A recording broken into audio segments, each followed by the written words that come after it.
வணக்கம். இது சவுண்டீஸ்வரி நடுநிலைப் பள்ளியின் யூடியூப் சேனல். இன்னைக்கு நாம பார்க்க போற பாடம் 5ஆம் வகுப்புல 2ஆம் பருவத்துல அறிவியல் பாடத்துல இருந்து உணவு அப்படிங்கிற தலைப்பின் கீழே வரக்கூடிய பாடத்தை தான் நாம பார்க்க போறோம். தயாரா இருக்கீங்களா? வணக்கம். இந்த ஆய்வு பயணத்துக்கு உங்களை வரவேற்கிறோம். உணவு கெட்டு போறதுல ஆரம்பிச்சு அதை எப்படி பாதுகாக்கிறது, ஊட்டச்சத்து, உடல் பருமன், நோய்கள், ஏன் நம்ம சமையலறை பாதுகாப்பு வரைக்கும் நிறைய தகவல்கள் இதுல இருக்கு. இதுல இருந்து முக்கியமான விஷயங்களை உங்களுக்கு புரியுற மாதிரி, பயன்படுற மாதிரி பிரிச்சு பேசுறது தான் நம்ம நோக்கம். உணவு ஏன் சில சமயம் நமக்கு எதிரியா மாறுது, அதை எப்படி நண்பனா வச்சுக்கிறது, நம்ம உடம்பு அதை எப்படி பாதிக்குது, கிச்சன்ல என்ன கவனிக்கணும், இப்படி பல கோணங்கள்ல அலச போறோம். ஆரம்பிக்கலாமா? நிச்சயமா. உணவுங்கிறது பசிய போக்குறது மட்டும் இல்ல, நம்ம ஆரோக்கியத்தோட அச்சாணியே அதுதான். ஆனா இந்த மூலங்கள் காட்டுற மாதிரி அந்த அச்சாணி சில நேரம் கொஞ்சம் வீக் ஆகிடலாம். உணவு கெட்டு போறதுங்கிற அந்த பேசிக் பிரச்சனையில இருந்து அதை எப்படி தடுக்கிறது, நம்ம உடம்புக்கு என்ன சத்து தேவை, அளவுக்கு மீறினா என்ன பிரச்சனை வரும், அப்புறம் கடைசியா அந்த உணவு தயாரிக்கிற இடத்தோட பாதுகாப்பு வரைக்கும் ஒரு முழுமையான பார்வை இந்த ஆய்வுல கிடைக்கும்னு நம்புறேன். இதுல இருக்கிற தகவல்களோட ஆழமும் முக்கியத்துவமும் உங்களுக்கு புரியும். சரி, முதல்ல எல்லாரையும் பாதிக்கிற ஒரு பிரச்சனை உணவு கெட்டுப்போதல். பார்க்க நல்லா இருக்கும், ஆனா சாப்பிட்டா பிரச்சனை ஆகும். சில சமயம் மூலங்கள் சொல்ற மாதிரி வாசனை, டேஸ்ட், தோற்றம் மாறுறது தான் கெட்டு போனதுக்கான அறிகுறி. கரெக்டா? ஆனா இது ஏன் நடக்குது? கண்ணுக்கு தெரியாம அப்படி என்னதான் நடக்குதுங்க? இது ஒரு கண்ணுக்கு தெரியாத போரே சொல்லலாம். உணவிலேயே இயற்கையா சில மாற்றங்கள் நடக்கும், அதே நேரம் வெளியே இருந்தும் சில எதிரிகள் தாக்குவாங்க. இத 2 வகையா பிரிக்கலாம். ஒன்னு உயிரற்ற காரணிகள், அதாவது காற்று, ஈரப்பதம், வெளிச்சம், வெப்பம். இப்போ காற்று, அதுல இருக்கிற ஆக்சிஜன் உணவு கூட வினை புரிஞ்சு அதோட நிறம், மணத்தை மாத்திடும். ஆப்பிள வெட்டி வச்சா பிரவுன் ஆகுற மாதிரி. அதேதான். ஈரப்பதம் குறைஞ்சா காய்கறி சுருங்கிடும், ஈரப்பதம் அதிகமானா பூஞ்ச பிடிச்சிடும். அப்போ சூடும் வெளிச்சமும் கூட வில்லன்களா? ஓரளவுக்கு ஆமா. அதிக சூடு உணவோட தன்மையை மாத்தும், சில சத்துக்களை அழிச்சிடும். வெளிச்சம் கூட சில வைட்டமின்களை பாதிக்கும், நிறத்தை மாத்தும். ஆனா இதை விட பெரிய வில்லன்கள் இருக்காங்க, அவங்க தான் உயிருள்ள காரணிகள். உயிருள்ள காரணிகள்னா பாக்டீரியா, பூஞ்சை, அந்த மாதிரி? சரியா சொன்னீங்க. நுண்ணுயிரிகள், பாக்டீரியா, பூஞ்சை, ஈஸ்ட், இதெல்லாம் அதுங்க உணவில வளர ஆரம்பிச்சா உணவை சிதைச்சு சில சமயம் நச்சு பொருட்களை உருவாக்கி கெட்டு போக வச்சிடும். கொஞ்சம் நல்ல சூழல் கிடைச்சா போதும், வேகமா பெருகிடும். இன்னொரு உயிருள்ள காரணி நம்ம உணவிலேயே இருக்கிற நொதிகள், அதாவது என்சைம்ஸ். பழம் பழுக்கிறது, காய கொஞ்சம் சாஃப்ட் ஆகிறதுக்கெல்லாம் இதுதான் காரணம். ஆனா இதுவே அதிகமாயிட்டா திசுக்களை சிதைச்சு கெட்ட போகவும் இதுவே காரணமாயிடும். ஓஹோ, அப்போ காற்று, ஈரம், சூடு, வெளிச்சம், நொதி, நுண்ணுயிரின்னு பல பக்கத்திலிருந்தும் அட்டாக் நடக்குது. இப்படி கெட்டுப்போன உணவை சாப்பிட்டா என்ன ஆகும்னு மூலங்கள் தெளிவா சொல்லுது. வயிற்று வலி, காய்ச்சல், வாந்தி, பேதி, செரிமான பிரச்சனைன்னு லிஸ்ட் பெருசா போகுது. இதை தவிர்க்கிறது ரொம்ப முக்கியம்னு புரியுது. இந்த தாக்குதல்ல இருந்து உணவை காப்பாத்த தான் பாதுகாப்பு முறைகள் இருக்கு இல்லையா? நம்ம பாட்டி காலத்துல இருந்தே பல வழிகள்ல பண்ணிட்டு இருக்காங்க. இந்த மூலங்களை பார்த்தா பழைய முறை, புதுமுறைன்னு நிறைய இருக்கு. ஆமா, மனுஷன் உணவை கெட்டு போகாம வைக்க பலாயிரம் வருஷமா முயற்சி பண்ணிட்டு இருக்கான். அதோட ரிசல்ட் தான் இதெல்லாம். ரொம்ப பழைய சிம்பிளான முறை உலர வைத்தல். வெயில்ல காய வச்சு அதுல இருக்கிற ஈரத்தை எடுத்துடுறது. ஈரம் இல்லைன்னா நுண்ணுயிரியால வளர முடியாது. தானியம், வடகம் எல்லாம் இப்படிதான். உப்பு போடுறதுல இதே டெக்னிக் தானே? ஊறுகாய், கருவாடு, இதுலெல்லாம் உப்பு ஈரத்தை உறிஞ்சிடுது. அதேதான். உப்ப போலவே சர்க்கரையும் ஒரு நல்ல காவலாளி. பழச்சாறு, ஜாம் இதுலெல்லாம் நிறைய சர்க்கரை சேர்ப்பாங்க. அப்போ தண்ணி அளவு குறைஞ்சு நுண்ணுயிரி வளர முடியாத ஒரு சூழல் உருவாயிடும். சர்க்கரை ஒரு மாதிரி தண்ணிய லாக் பண்ணி வச்சிடும். ஃப்ரிட்ஜ்ல வைக்கிறது, அதுவும் இப்ப எல்லார் வீட்லயும் இருக்குது. அது உறைதல் அல்லது குளிரூட்டுதல் முறை. ரொம்ப கம்மி டெம்பரேச்சர்ல நுண்ணுயிரிகளோட வளர்ச்சியும் நொதிகளோட வேலையும் ரொம்ப குறைஞ்சிடும், இல்ல நின்னுடும். ஆனா இது ஒரு தற்காலிக பாதுகாப்பு தான், நிரந்தரம் இல்ல. இன்னும் கொஞ்சம் தீவிரமான முறைனா கொதிக்க வைத்தல். பால், தண்ணி எல்லாம் நல்லா கொதிக்க வைக்கும்போது அதுல இருக்கிற பெரும்பாலான கிருமிகள் செத்துரும். டப்பாவில அடைச்சி வைக்கிறது, அதாவது கேனிங் பத்தி மூலங்கள் சொல்லுது. அது எப்படி வேலை செய்யுது? அது ஒரு ஸ்மார்ட்டான முறை. உணவை முதல்ல சூடுபடுத்தி கிருமிகளை கொன்னுடுவாங்க. அப்புறம் அதை காத்தே போகாத டப்பாலையோ பாட்டிலையோ அடைச்சிடுவாங்க. இதனால புதுசா கிருமி உள்ள போக முடியாது, உள்ள ஆக்சிஜனும் இருக்காது. அதனால உணவு ரொம்ப நாளைக்கு கெடாது. பால் பவுடர், டின்களில் வரும் உணவுகள்லாம் இப்படிதான் வருது. சில ஃபுட் பேக்கெட்ல ப்ரிசர்வேட்டிவ்ஸ் ஆடட்னு போட்டிருக்குமே, அந்த கெமிக்கல்ஸ் பத்தி. ஆமா, சில வேதிப்பொருட்களுக்கும் கிருமி வளர்ச்சியை தடுக்கிற சக்தி இருக்கு. அத அனுமதிக்கப்பட்ட அளவுல உணவுல சேர்க்கறது ஒரு முறை. நீங்க பார்த்த மூலங்கள்ல சொல்ற மாதிரி சோடியம் பென்சோயேட் பழங்கள் ஜூஸ்ல பயன்படுத்துவாங்க, சல்ஃபர் டை ஆக்சைடு ட்ரை ஃப்ரூட்ஸ்ல, வினிகர் ஊறுகாயில. இதெல்லாம் உதாரணம். இது உணவோட தன்மை மாறாம கிருமிகள் வளராமலும் பாத்துக்கும். இப்பெல்லாம் கதிர்வீச்சு முறை இராடியேஷன் பத்தி கூட பேசுறாங்களே, அது என்ன கொஞ்சம் வித்தியாசமா இருக்கே? ஆமா, இது ஒரு நவீன டெக்னாலஜி. இதுல காமா கதிர்கள் இல்ல எலக்ட்ரான் பீம் மாதிரி பவரான கதிர்வீச்ச உணவு மேல செலுத்துவாங்க.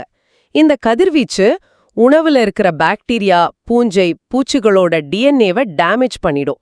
அதனால அதால இனப்பெருக்கம் பண்ண முடியாது. உணவு கெட்டு போறது லேட் ஆகும். வெங்காயம், உருளைக்கிழங்கு முளைக்காம இருக்க கூட இதை பயன்படுத்துறாங்க.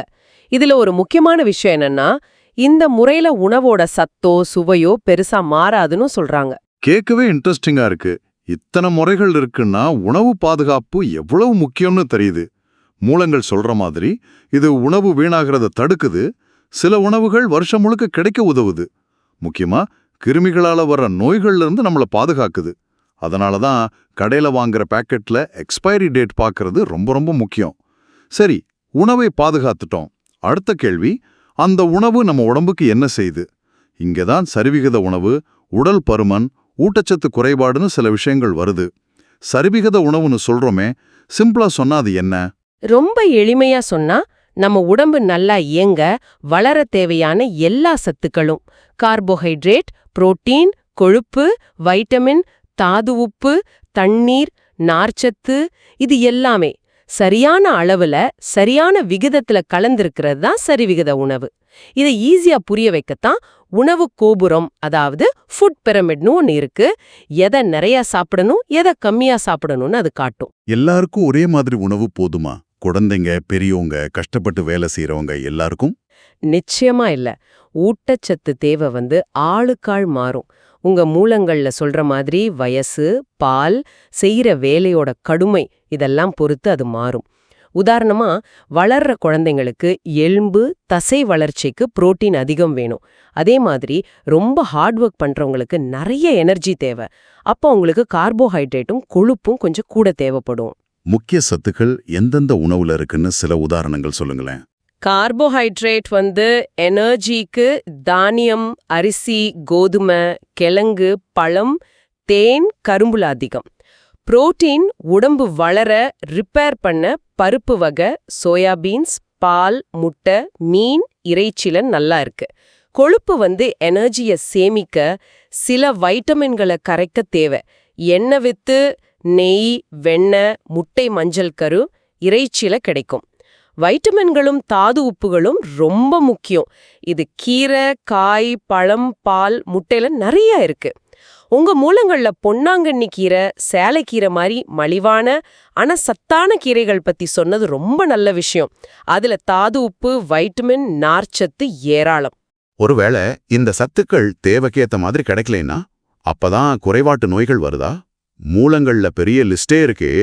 ஆமா, துரதிர்ஷ்டவசமா ஊட்டச்சத்து குறைபாடு பல நோய்களுக்கு வழிவகுக்கும். புரோட்டீன் ரொம்ப குறைஞ்சா, குறிப்பா குழந்தைங்க கிட்ட குவாஷியோர்கர், மராஸ்மஸ் மாதிரி நோய்கள் வரும். குவாஷியோர்கர்ல கை கால் வீங்கி வயிறு பானை மாதிரி உப்பி இருக்கும், ஆனா மசில்ஸ்லாம் வீக்கா இருக்கும். மராஸ்மஸ்ல உடம்பு எடை பயங்கரமா குறைஞ்சு எலும்பும் தோலுமா இருப்பாங்க. பார்க்கவே கஷ்டமா இருக்கும். வைட்டமின் குறைபாடுகள் ஏ, பி, சி, டி, இ, கேன்னு நிறைய இருக்கே. ஆமா, ஒவ்வொரு வைட்டமினுக்கும் ஒரு முக்கியமான வேலை இருக்கு. அது குறைஞ்சா பிரச்சனை தான். வைட்டமின் ஏ குறைஞ்சா மாலைக்கண் நோய் வரும். சரியா? வைட்டமின் பி, குறிப்பா B1 குறைஞ்சா பெரிபெரி, அது ஒரு நரம்பு மண்டல பாதிப்பு. வைட்டமின் சி குறைஞ்சா ஸ்கர்வி, பல்லு ஈர்ல ரத்தம் வர்றது, புண்ணு ஆறாம இருக்கிறது மாதிரி பிரச்சனை. வைட்டமின் டி குறைஞ்சா குழந்தைங்களுக்கு ரிட்டெட்ஸ் வரும், எலும்பு வளைஞ்சிடும். பெரியவங்களுக்கு ஆஸ்டியோமலேஷியா. வைட்டமின் இ குறைபாடு மலட்டுத்தன்மைக்கும், கே குறைபாடு ரத்தம் உறையாம போறதுக்கும், சின்ன அடியில கூட ரத்தம் நிக்காது காரணமா இருக்கலாம். இதெல்லாம் தடுக்க அந்தந்த வைட்டமின் இருக்கிற உணவை, பால், முட்டை, மீன் எண்ணெய், கீரை, பழம், சூரிய ஒளியை எடுத்துக்கணும். தாது உப்புக்கள் பத்தி அயோடின், இரும்புச்சத்து குறைபாடு இதெல்லாம் பரவலா கேக்குறோமே. உண்மைதான். அயோடின் குறைஞ்சா கழுத்துல தைராய்டு சுரப்பி வீங்கிடும். அதுதான் முன்கழுத்து கழலை. அயோடின் கலந்த உப்பு, கடல் உணவு சாப்பிட்டா இதை தடுக்கலாம். இரும்புச்சத்து குறைஞ்சா இரத்த சோகை வரும். இதனால உடம்பு சோர்வா இருக்கும், மூச்சு வாங்கும், முகம் வெளுத்து போகும். கீரை, பேரிச்சை, அத்திப்பழம், இறைச்சி, ஈரல் இதெல்லாம் இரும்புச்சத்துக்கு நல்லது. ஒரு பக்கம் இப்படி சத்து குறைபாடு, இன்னொரு பக்கம் அளவுக்கு அதிகமா சாப்பிட்றதால வர்ற பிரச்சனை உடல் பருமன். இது ஏன் இப்போ ஒரு பெரிய கவனையா பார்க்கப்படுது? உடல் பருமன்கிறது சும்மா உடம்புல கொழுப்பு சேர்றது மட்டும் இல்ல, அது பல மோசமான நோய்களுக்கு ஒரு என்ட்ரி மாதிரி. மெயின் காரணங்கள் கேலரி அதிகமா இருக்கிற உணவை, குறிப்பா கொழுப்பு, சர்க்கரை நிறையா இருக்கிறத அதிகமா சாப்பிடுறது, அப்புறம் உடம்பு உழைப்பு இல்லாம எக்ஸசைஸ் இல்லாம உட்கார்ந்தே இருக்கிறது. சில சமயம் ஜெனடிக்ஸ், ஹார்மோன் பிரச்சனையும் காரணமா இருக்கலாம். இதனால என்னென்ன பெரிய ஆபத்து வரலாம்? Heart problem, stroke, type 2 diabetes, high blood pressure, சில வகை கேன்சர், மூட்டு வலி, இப்படி பல பிரச்சனைகளோட ரிஸ்க் ரொம்ப அதிகமாகும். இது தோற்று பிரச்சனை இல்ல, சீரியஸான ஹெல்த் பிரச்சனை. இதை எப்படி மெஷர் பண்றாங்க? BMI, பாடி மாஸ் இண்டெக்ஸ் பத்தி மூலங்கள்ல இருக்கு, அதை கொஞ்சம் விளக்க முடியுமா? BMIங்கிறது ஒருத்தரோட எடைக்கும் உயரத்துக்கும் இருக்கிற ரேஷியோவை சொல்ற ஒரு நம்பர். ஒருத்தரோட வெயிட்டை கிலோகிராம்ஸ்ல எடுத்து அது அவரோட உயரத்தோட ஸ்கொயர் மீட்டர்ல வச்சு வகுத்தா வர்றது தான் BMI. அதாவது BMI இஸ் ஈக்குவல் டு எடை கேஜி, உயரம் மீட்டர் ஸ்கொயர். உதாரணமா 60 கிலோ எடை, 1.7 மீட்டர் உயரம் உள்ள ஒருத்தருக்கு BMI சுமார் 20.76 வரும். 60 டிவைடட் பை 1.7 இன்டு 1.7. இந்த நம்பரை வச்சு எப்படி பிரிக்கிறாங்க? எது நார்மல்? பொதுவா BMI 18.5க்கு கீழே இருந்தா எடை குறைவு. 18.5ல இருந்து 24.9 வரைக்கும் நார்மல் வெயிட். 25ல இருந்து 29.9 வரைக்கும் இருந்தா அதிக எடை, ஓவர் வெயிட். 30 இல்ல அதுக்கு மேல போனா அது உடல் பருமன், ஒபிசிட்டின்னு சொல்றாங்க. உங்க மூலங்கள் சொல்ற மாதிரி 18.5ல இருந்து 25க்குள்ள BMI இருக்கிறவங்களுக்கு உடல் பருமன் சம்பந்தமான நோய்கள் வர ரிஸ்க் கம்மியா இருக்கு. இது ஒரு யூஸ்ஃபுல்லான மெஷர்மெண்ட் தான், ஆனா இது மட்டுமே முழுமையானது கிடையாது. ஃபேட் எங்க இருக்குங்கிறதும் முக்கியம். அப்போ உடல் பருமனை தவிர்க்க இல்ல கட்டுப்படுத்த மூலங்கள் என்ன வழிகள் சொல்லுது? ரொம்பவும் பிராக்டிக்கலான அட்வைஸ் தான் அதுல இருக்கு. ஃபாஸ்ட் ஃபுட், பொரிச்சது, சக்கரை அதிகமா இருக்கிற கூல்ட்ரிங்க்ஸ், ப்ராசஸ்ட் ஃபுட்ஸ் இதெல்லாம் கம்மி பண்ணணும். பழம், காய், முழு தானியம், பருப்பு வகைகளை அதிகமா சேர்த்துக்கணும். டெய்லி ஒரு அரை மணி நேரமாவது எக்ஸசைஸ் பண்ணணும். கம்ப்யூட்டர், டிவி, மொபைல் முன்னாடி உட்கார்ற நேரத்தை குறைச்சு கொஞ்சம் ஆக்டிவா இருக்கணும். அப்புறம் போதுமான அளவு, அதாவது ஒரு 7-8 மணி நேரம் தூங்கணும். இதெல்லாம் வெயிட்டை கண்ட்ரோல்ல வைக்க ஹெல்ப் பண்ணும்னு சொல்றாங்க. இது ஒரு லைஃப் ஸ்டைல் சேஞ்ச் மாதிரி. இவ்வளோ நேரம் உணவை பத்தியும் அதோட பாதிப்புகள் பத்தியும் பேசணும். கடைசியா அந்த உணவு தயாரிக்கிற இடமான கிச்சனுக்கு வருவோம். இது வீட்டோட இதயம் மாதிரினாலும் கொஞ்சம் கவனமா இல்லைன்னா ஆபத்தான இடமாவும் மாறிடலான்னு மூலங்கள் எச்சரிக்குது. எதுலெல்லாம் நாம ரொம்ப கவனமா இருக்கணும்? அதனால சிலிண்டரை எப்பவும் தரையில நல்ல காத்தோட்டமான இடத்துல அடுப்புல இருந்து தள்ளி செங்குத்தாதான் வைக்கணும். தரம் இல்லாத பழைய ரெகுலேட்டர், டியூப்லாம் யூஸ் பண்ணவே கூடாது. அடுப்பை பத்த வைக்கும்போது என்ன கவனிக்கணும்? நிறைய பேர் இதுல தப்பு பண்றாங்களோ? ஆமாம், இது ரொம்ப முக்கியம். முதல்ல தீக்குச்சி இல்ல லைட்டரை பத்த வச்சு ரெடியா கையில வச்சுக்கணும். அதுக்கப்புறம் தான் அடுப்போட நாபை திருகி பத்த வைக்கணும். முதல்லயே நாபை திருகிட்டு அப்புறம் லைட்டரை தேடுனா அந்த கேப்ல கேஸ் லீக் ஆகி ஆபத்து வரலாம். சமைச்சு முடிச்சதும் ரெகுலேட்டர் வால்வையும் அடுப்பு நாபையும் கரெக்டா மூடணும். ஒருவேளை கேஸ் லீக் ஆனா என்ன செய்யணும்? அதுதான் பெரிய பயம். கேஸ் லீக் வாசனை வந்தா டென்ஷன் ஆகாம முதல்ல செய்ய வேண்டியது வீட்டு ஜன்னல் கதவெல்லாம் திறந்து காத்தோட்டமா வைக்கிறது. ரெகுலேட்டர் வால்வை உடனே மூடணும். ரொம்ப ரொம்ப முக்கியமா அந்த நேரம் எந்த எலக்ட்ரிக் ஸ்விட்சையும் ஆன் ஆஃப் பண்ணக்கூடாது. ஃபேனு, லைட்டு எதையும் போடக்கூடாது. செல்போன் யூஸ் பண்றது கூட தவிர்க்கணும். ஏன்னா ஒரு சின்ன ஸ்பார்க் கூட பெரிய விபத்தை உண்டாக்கிடும். எலக்ட்ரிக் பொருட்கள், மிக்ஸி, கிரைண்டர், அவன் யூஸ் பண்ணும்போது கிச்சன்ல தண்ணி பழக்கம் அதிகமா இருக்கும். அதனால எலக்ட்ரிக் சாமான்களை ஈரக்கையோட ஆபரேட் பண்ணவோ தொடவோ கூடாது. ஷாக் அடிக்கும். நல்ல வயரிங், நல்ல கண்டிஷன்ல இருக்கிற அப்ளையன்சஸ் மட்டும்தான் யூஸ் பண்ணணும். ரிப்பேர் ஆனா உடனே சரி பண்ணணும். தீ விபத்துகள் பத்தி கிச்சன்ல அதுக்கு சான்ஸ் அதிகம் இல்லையா? ஆமா, ஈஸியா தீ பிடிக்கிற மண்ணெண்ணெய், துணி, பேப்பர் இதெல்லாம் அடுப்பு பக்கத்துல வைக்கவே கூடாது. சமைக்கும்போது நைலான் மாதிரி சீக்கிரம் தீ பிடிக்கிற துணியை போடக்கூடாது. Cotton safe. ஒருவேளை எதிர்பாராம தீ விபத்து நடந்தா எப்படி நடந்துக்கணுங்கிறதும் முக்கியம். ஒருத்தர் மேல தீ பத்திட்டா என்ன செய்யணும்? தண்ணி ஊத்தலாமா? இல்ல, ஓடுற ஆள் மேல தண்ணிய ஊத்தக்கூடாது. உடனே அவங்கள தரையில படுக்க வச்சு உருள சொல்லணும். Stop, drop, roll. அப்புறம் திக்கான போர்வை, கம்பளி இல்ல கூனிப்பை மாதிரி எதையாச்சும் வச்சு அவங்கள நல்லா இறுக்கமா மூடிட்டா ஆக்சிஜன் சப்ளை கட் ஆகி தீ அணைஞ்சிரும். வேற வேற மாதிரி தீ அணைக்க வேற வேற முறை இருக்குன்னா முலங்கள்ல இருக்கு. ஆமா, அது முக்கியம். எல்லா தீயையும் ஒரே மாதிரி அணைக்க முடியாது. கிளாஸ் ஏ தீ, மரம், பேப்பர், துணி மாதிரி திடப்பொருள் தீ. இத தண்ணி ஊத்தி அணைக்கலாம். கிளாஸ் பி தீ, பெட்ரோல், டீசல், மண்ணெண்ணெய், சமையல் எண்ணெய் மாதிரி திரவ பொருள் தீ. இதுக்கு மேல தண்ணிய ஊத்தவே கூடாது, அது தீய இன்னும் பரப்பும். மணல் இல்லனா carbon di oxide CO2 fire extinguisher use பண்ணணும். கிளாஸ் சி தீ, எலக்ட்ரிக் பொருள்கள், ஷார்ட் சர்க்கியூட் தீ. இதுக்கும் தண்ணி யூஸ் பண்ணக்கூடாது, ஷாக் அடிக்கும். முதல்ல மெயின் ஸ்விட்சை ஆஃப் பண்ணணும், அப்புறம் try chemical powder DCP powder extinguisher use பண்ணணும். தீக்காயங்களுக்கு ஃபர்ஸ்ட் எய்ட். சின்னதா தீக்காயம் பட்டா, காயம் பட்ட இடத்த உடனே குழாய் தண்ணியில குளிர்ந்த நீர், ஐஸ் தண்ணி இல்ல, ஒரு 10-15 நிமிஷம் காட்டணும். இது வலிய குறைக்கும், காயம் ஆழமாகாம தடுக்கும். கொப்பளம் வந்தா அதை உடைக்கக்கூடாது, ஆன்டிசெப்டிக் போட்டு சுத்தமான துணியால மூடலாம். பெரிய காயத்துக்கு உடனே டாக்டர் கிட்ட போகணும். பொதுவா தீய அணைக்க 3 வழி: எரிபொருளை நீக்கிறது, ஆக்சிஜன் கிடைக்காம பண்றது, மூடுறது, சூட்டை குறைக்கிறது, குளிர்விக்கிறது. ஆக உணவு கெட்டு போற இந்த சின்ன சின்ன காரணங்கள்ல இருந்து அதை தடுக்க நம்ம கிட்ட இருக்கிற டெக்னிக்ஸ் ஆரோக்கியமான வாழ்க்கைக்கு தேவையான சரிவிகித உணவு, அதோட ஏற்றத்தாழ்வால வர்ற விளைவுகள், கடைசியா அந்த உணவு தயாரிக்கிற கிச்சன்ல நாம ஃபாலோ பண்ண வேண்டிய பாதுகாப்பு வரைக்கும் உங்க மூலங்கள்ல இருந்து ரொம்ப விரிவாகவும் ஆழமாவும் நிறைய விஷயங்களை தெரிஞ்சுக்கிட்டோம். இது வெறும் தகவல் இல்ல, நம்ம டெய்லி லைஃப்க்கு தேவையான பாடங்கள். நாம உணவை எப்படி செலக்ட் பண்றோம், எப்படி பாதுகாக்கிறோம், எப்படி சமைக்கிறோங்கிறது அதோட சத்தையும் பாதுகாப்பையும் கடைசியா நம்ம ஹெல்த்தையும் நேர பாதிக்குது.